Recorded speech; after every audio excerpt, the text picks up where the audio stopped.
How's it going, everybody? Baseball Stud 294 back once again with another gun review. Now I finally received this. It's obviously the King Arms Colt M4A1 gas blowback variant with actually a little twist. So let's get right into the review.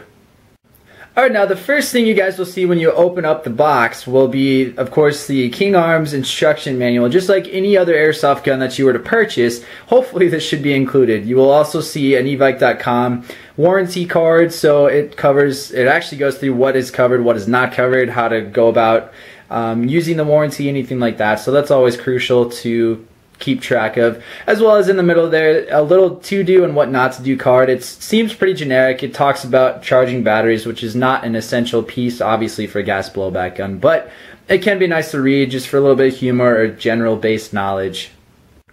Okay, now getting past all of the instruction manuals and everything, I want to make note of two things. The first being, I'm not going to talk about the box really. There's nothing really important about it. Yes, it features the pictures of the gun and the Colt license, trademarks and everything, but frankly, who cares about the box? It got here, it was safe, it protected the gun somewhat, so we don't really care about that. If you want to see it, just go back to the beginning of the video and pause it. You can stare at it all you want.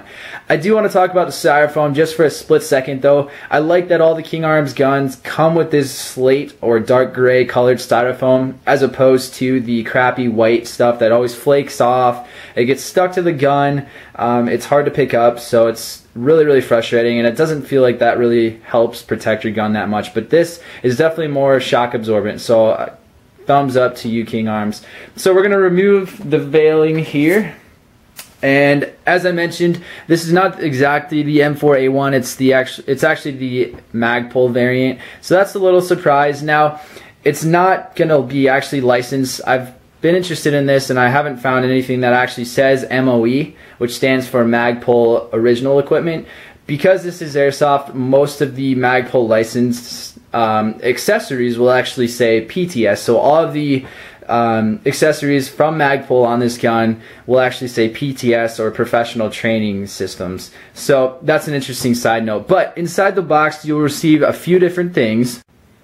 Now those other things being one full metal 30 round gas mag, a 90 round speed loader which has a very specialized tip at the end allowing you to better deal with the BB follower within the magazine and properly load those BBs into it.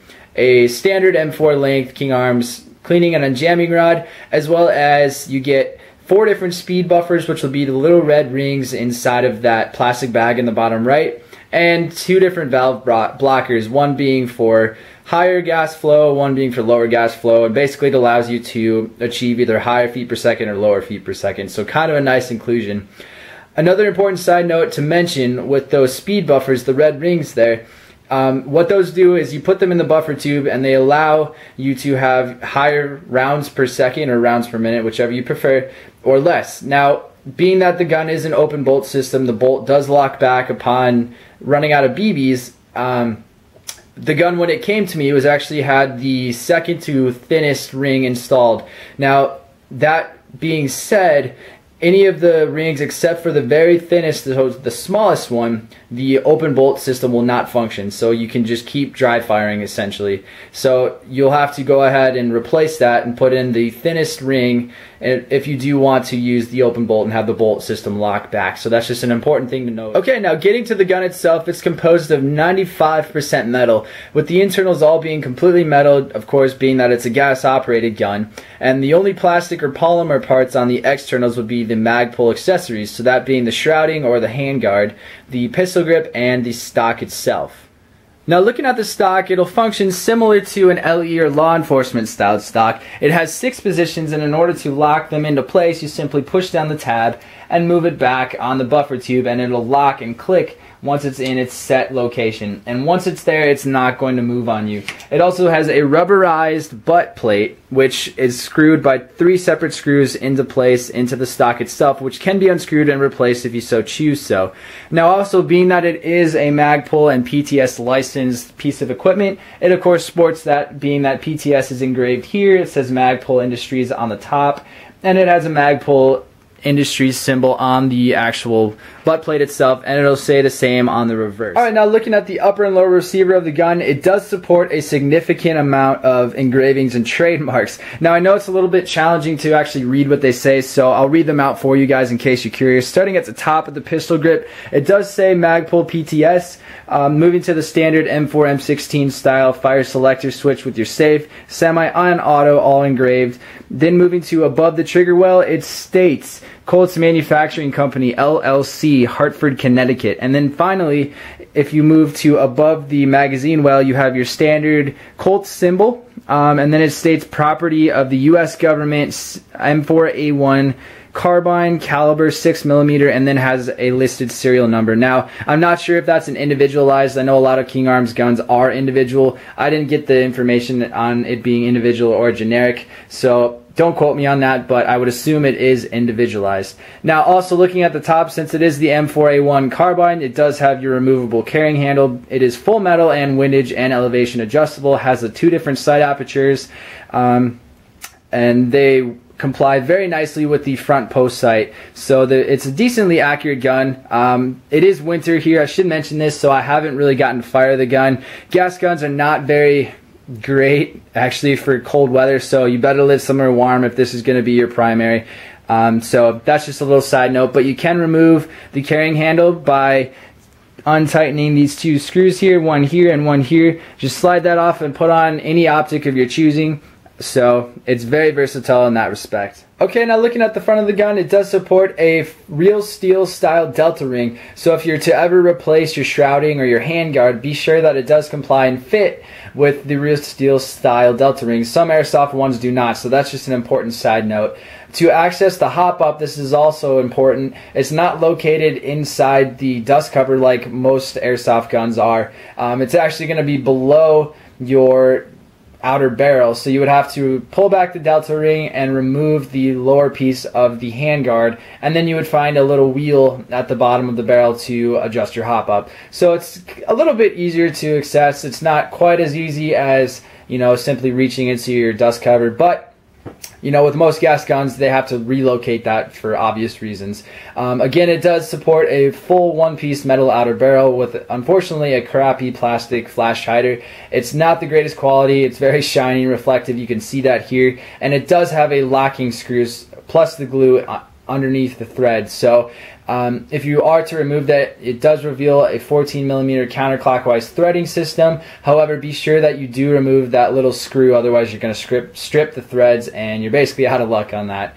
Now, another thing that I do want to mention is the front post sight does not actually come with an adjustment tool.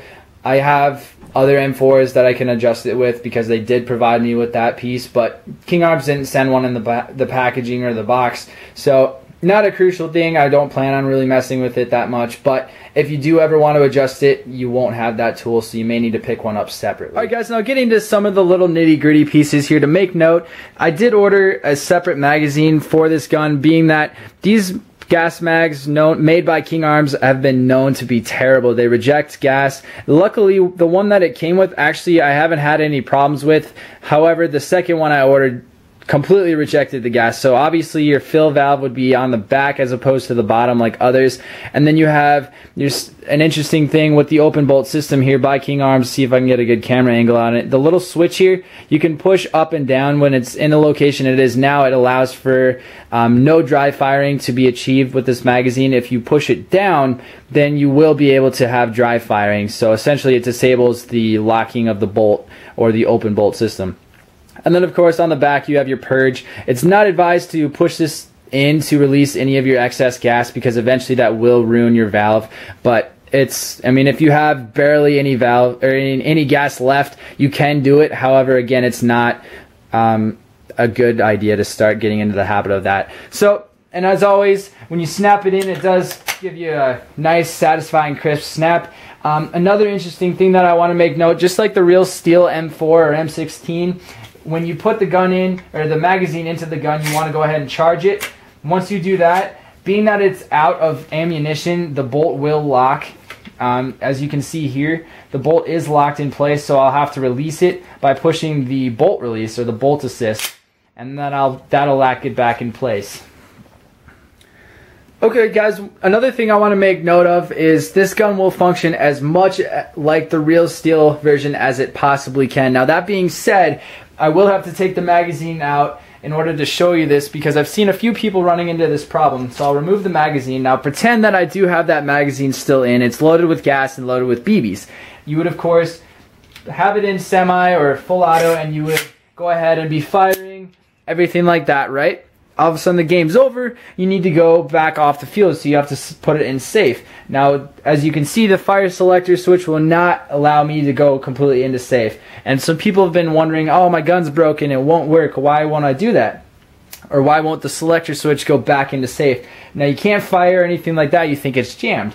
Just like the real steel version, you'll have to pull back the charging handle and discharge any further rounds before you can actually put that fire selector switch back into safe mode. So it's not jammed, it's functioning 100% properly, just like the real steel version. And now you have to make sure you discharge any BBs or anything like that before you put it back into safe mode. Also, another key feature about this gun is the forward assist or the bolt release. When your magazine, being that it is an open bolt system, and as I showed earlier, if you have it switched on the magazine to not allow dry firing, your bolt will lock back in place. So to simulate that, what I would do is I would charge it, and of course now the bolt is locked. I can flip the gun over, and hopefully this is in frame, but you can see that the bolt is completely held back because it is completely out of BBs.